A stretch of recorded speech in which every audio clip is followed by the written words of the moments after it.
राजस्थान सरकार के नए नियमों के तहत पेंशन धारकों को जीवित प्रमाण पत्र अब ट्रेजरी में जमा कराना होगा। इससे पहले ये प्रक्रिया बैंक में ही की जाती थी, जिस कारण किसी को भी कोई परेशानी का सामना नहीं करना पड़ता था। वो अपने नजदीकी बैंक से पैसे निकालने के दौरान ही जीवित प्रमाण पत्र भी जमा करा दिया करते थे।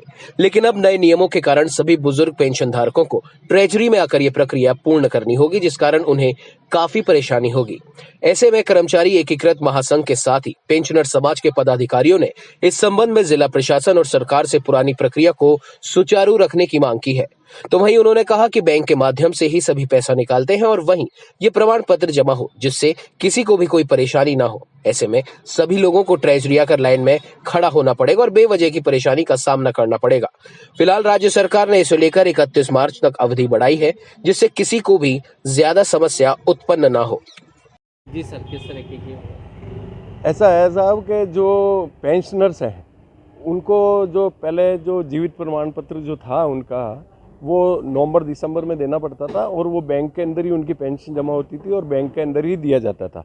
लेकिन जब से राज्य सरकार ने ये नियम लागू किया और राज्य सरकार ने कुछ तब्दीली की आदेशों के अंदर कि भाई बैंक के अंदर आजकल पेंशन जमा नहीं होकर और ट्रेजरी के माध्यम से होती है, तो ये समस्या आ रही है लोगों के सामने कि जो बेचारे बुजुर्ग लोग हैं, जो सीनियर सिटीजन्स हैं, वो अपनी जो जीवित होने का जो प्रमाण पत्र प्रस्तुत करेंगे उनको यहाँ ट्रेजरी के चक्कर लगाने पड़ेंगे या काफ़ी उनको लाइन लगानी पड़ेगी।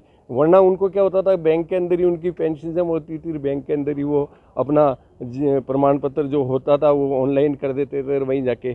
तो इसलिए क्या है कि हम चाहते हैं, मैं महासंघ एकीकृत का अध्यक्ष होने के नाते, जिला अध्यक्ष होने के नाते ये चाहता हूँ कि बुजुर्गों को, सीनियर सिटीजन को इसके अंदर राहत मिले, उनको दर दर भटकना नहीं पड़े। इसलिए हम मांग करते हैं मुख्यमंत्री जी से कि उस आदेश को वापस लिया जाए और जो बैंक के अंदर पेंशन जमा होती थी, पेंशनधारियों को बैंक के अंदर ही जीवित प्रमाण पत्र, अपने जीवित होने का प्रमाण पत्र जो है वहीं प्रस्तुत करने के आदेश वापस सरकार जारी कर दे।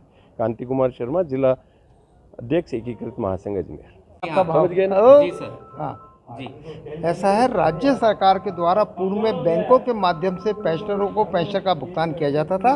अब पिछले वर्ष से जो है दिसंबर से कोष कार्यालय के द्वारा जो है पेंशनरों को भुगतान किया जा रहा है। जहां तक लाइफ सर्टिफिकेट का सवाल है, पेंशनर को ये सूचना दी गई है डायरेक्टर ट्रेजरी एंड अकाउंट के द्वारा कि इसका कलेक्शन जो है ऑनलाइन जो है सॉफ्टवेयर डेवलप हो रहा है। 31 मार्च 2023 तक ये सॉफ्टवेयर डेवलप हो जाएगा। अगर नहीं होता है तो उनको पूर्ववत पहले की तरह से बिगड़ लाइफ सर्टिफिकेट दिए आगे के महीनों की पेंशन मिलती रहेगी।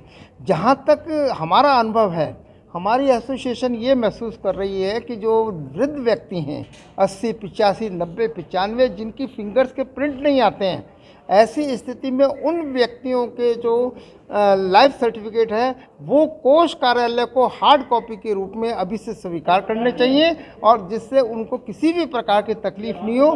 को कल्याणकारी राज्य के अंदर पेंशन का वितरण होना अनिवार्य है और कोष कार्यालय के द्वारा अपनी जिम्मेदारी को महत्वपूर्ण स्थान देते हुए पेंशनरों के हितार्थ में शीघ्र से शीघ्र पूरा करना चाहिए। ठीक। फिर कोई बच्चा भी जमा करा सकता है क्या? ऐसा है, अगर राजपत्रित अधिकारी के द्वारा वो सर्टिफिकेट प्रमाणित किया जाता है तो उसे कोई भी जमा करा सकता है और नहीं तो फिर उनको खुद को आके कोष कार्यालय में जमा कराना होगा। कश्मीर सिंह, जिला अध्यक्ष पेंशनर समाज अजमेर।